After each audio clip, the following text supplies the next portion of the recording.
गया। बाबा जय गुरुदेव ने उसके लिए लड़ाई लड़ी, लाखों लोग एकत्रित हुए। तब इंदिरा गांधी प्राइम मिनिस्टर थी, उन्होंने इनकी मांग को माना और उन्होंने ही ये बैंकों को नेशनलाइज किया था बाबा जय गुरुदेव के बाद, उनके आंदोलन के बाद। 19 जी की हम कोई बात नहीं जानते। इंदिरा गांधी ने नेशनलाइज क्यों किया? क्योंकि बैंक अपना मनमाना करते थे। जब जय गुरुदेव बाबा ने रुपये का पूरा बात बताई, समझाया, इंदिरा गांधी प्राइम मिनिस्टर होते हुए उनसे मिलने के लिए आई, लाखों लोग थे। तो जो उस समय उस रुपये के लड़ाई को लड़ते हुए जो व्यक्ति उस समय जेल में गए थे, आज भी उनको आधिकारिक पेंशन मिलती है। आज भी जब अगर रुपए की लड़ाई गलत है, पेंशन क्यों दे रही है सरकार उनको? आज भी दे रही है, नरेंद्र मोदी गवर्नमेंट भी दे रही है। कितना दे रही है बाबा जी? 5,000 के करीब है सरकारी पेंशन मिलती है महीने के। अभी जब ये 8वां कौन सा 7th पे कमीशन आ गया, उसमें 18-19 हो गया है ना। अभी बहुत से पत्ते हैं जो खुलने बाकी हैं। कुछ लोग ये सोच रहे हैं कि इतने में ही हो गया। ये वो व्यक्ति है जब जवाहर बाग में उसी लड़ाई को, अरे पहले तो थे जो रामवृक्ष यादव जी लड़ाई लड़ रहे थे, जब गोली चली उससे पहले तो ये आ गए थे, लेकिन एक बस भर के लेके गए थे। बाद में फिर ये वापस आ गए, क्योंकि वो लड़ाई जो है वो 2-3 साल चला, वो धरना लंबा चला था बहुत। इन्होंने अपने यहां 6 केस कोर्ट से जीते हैं, रुपए के जो लोन थे जिनके। थोड़ा बताओ। केस जीत गए और करीब 10 केस और चल रहे हैं, जिनमें कुछ ट्रैक्टर के हैं, एक ट्रक का है, एक लोडिंग गाड़ी का है और एक बुलेट का भी है।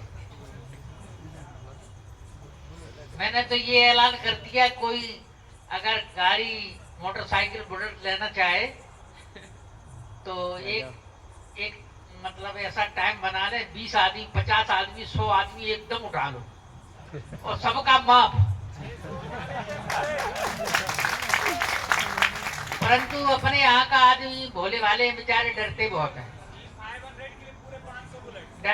यानी क्या होगा कैसे होगा, तो इसलिए तैयार नहीं होते।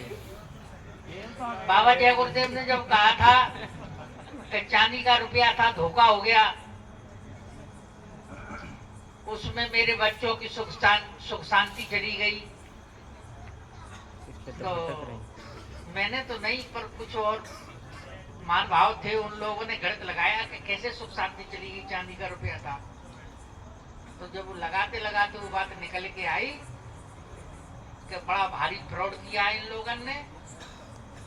चांदी का रुपया चलता था और इन लोगों ने कही कि भाई अपन कहीं जाते हैं तो ये चांदी के रुपया गिर जाएंगे, कोई ले जाएगा तो चले जाएंगे, देश से बाहर चले जाएंगे, चोरी कर लेंगे, इसलिए कोई ले जाएगा तो कागज ले जाएगा, चांदी अपने देश में बनी रहेगी। इसलिए इन्होंने 1934 में 1 का नोट चलाया कागज का। आरबीआई एक्ट 1934 में बना था और मैं अनपढ़ आदमी हूँ, ज्यादा मेरे को नॉलेज नहीं है, ये भी बात है, वो बताएंगे। तो जब इस बात पर रिसर्च हुई कि चांदी का रुपया चला गया, तो इन लोगों ने क्या किया कि जब कागज का रुपया चल रहा था, वो अपने यहाँ सोने चांदी के रुपया चलते थे, यानी चांदी का रुपया होता था और जिसके पास 15 रुपए होते थे उसको एक मोहर मिल जाती थी, यानी 15 रुपए की एक मोहर आती थी, 15 की बिकती थी। वो आज भी वही हिसाब है, 15 रुपए की एक मोहर है आज।